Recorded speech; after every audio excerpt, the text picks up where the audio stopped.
This right here is why we love the Eminence and Shadow. Sid and his misunderstandings are an absolute treat to watch because he does understand aspects about Shadow Garden. He does think they're talented, but he severely underestimates them. And he gave them a cryptic message of languages from his old world, thinking eventually they'll probably crack it, but not too quickly. And that simple misunderstanding causes for them to quickly decipher the message, get all the gold, and he's left thinking that this man stole it, it's buried under a tree, and somehow the harem got larger and he got poor. At the end of the day, he did want to save Shadow Garden. He wanted to be the hero. He would get rich while simultaneously helping them out of the financial crisis. But this dumb mofo severely underestimates, and I guess we shouldn't really be surprised. I mean, he is kind of a hit first, think later kind of a guy, but it kills me every time. Full live reaction to today's Eminence and Shadow episode over on my Patreon if you would like to see that. It's over there if you're interested. Now, this was a pretty great episode. It was pretty action-packed in the way that, well, as much action as you can have when our main character can more or less curb stomp you to absolute oblivion.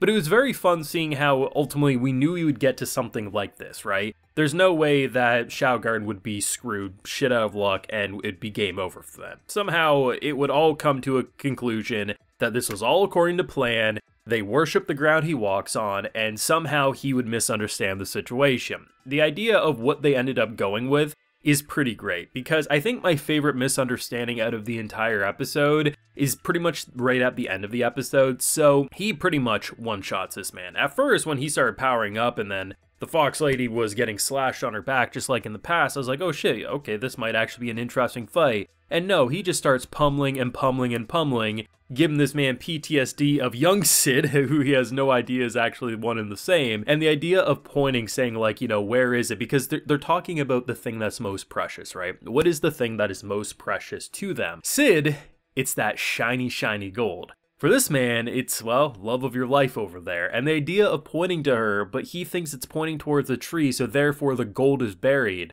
I'm baffled. I'm truly baffled that we're this deep into Eminence and Shadow, and he can still severely misread a situation.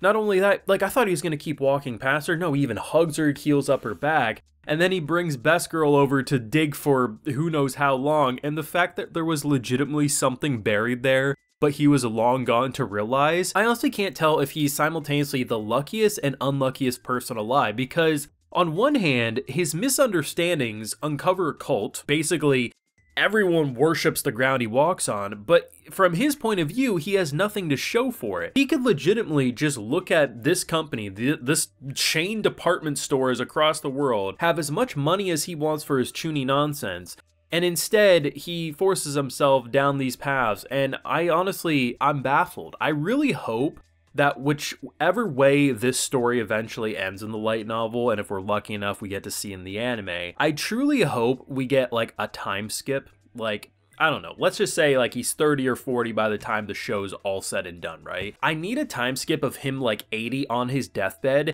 and he finally realizes the misunderstandings, and he just is like, you know what? I just gotta say it was worth it, and then he dies. Because I need him to continue to not understand this nonsense because it's hilarious. Had he not given a cryptic message, he would have had that entire room full of gold, and he would have been able to do exactly what he wanted. Save them from the financial crisis, their company looks all well and good, and he would have been rich for days, and they would have been all over him. And now instead, he has no idea that, I mean, if he ever discovers it, it will look like they stole his gold, when in actuality, it looks like from their point of view that this was all a big plan and that he went alone and he sent Delta to do this and that, and it was all because he wanted to keep them safe and to get the W in this way. And it's baffling. I can't believe that we're so deep into this show now, right? That we're able to have such misunderstandings that are normally like, because really, if you look at the end of the episode, that would normally be a very sweet and touching scene, but this man's just looking for gold. He doesn't give a shit about you behind you. Like, it's just like, what do you do with this? Like, how does he continue to just somehow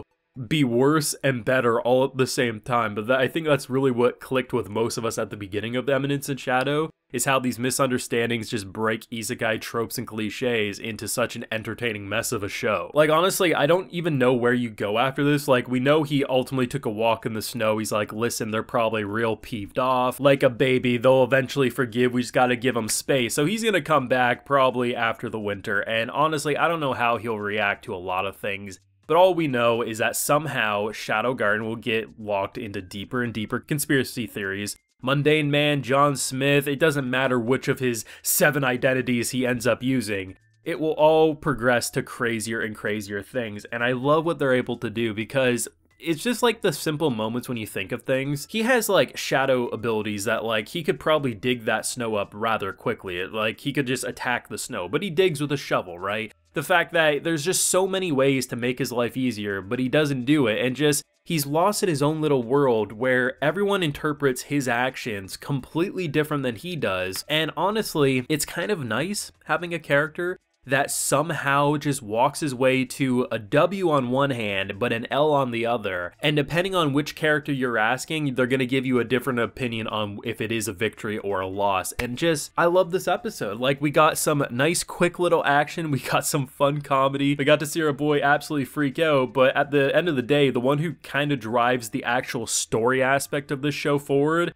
is the Shadow Garden group in general. As we see with their secret meetings, you know, we're gonna be the face in public, you're gonna be the underbelly, the harem grows, the Shadow Garden in general grows, as Sid is just left oblivious, eating burgers, hoping to get rich quick so he can just do whatever the hell his chuny nonsense mind wants to do, but it ain't ever gonna go over smoothly. And I think whatever happens next episode, it ain't gonna go according to plan. I think that's why we love it. Like, this is like the best episode as an example to show someone why we love the Eminence and Shadow, because his plan makes so much sense, but his lack of, like, severely underestimating Shadow Garden will always be his downfall, and in doing so, he gets caught into situations where he thinks he's never gonna see his gold again, and they would give literally any amounts of gold if he just asked. The only, like, weird thing about this episode is, I'm not sure if I'm the only one who kind of had a little confusing aspects about it. So, when the ending song's playing as they're digging through the snow, the subtitles, like, kept bouncing around, so they would show, like, the Japanese ending song subtitles, and then they'd have the English subtitles.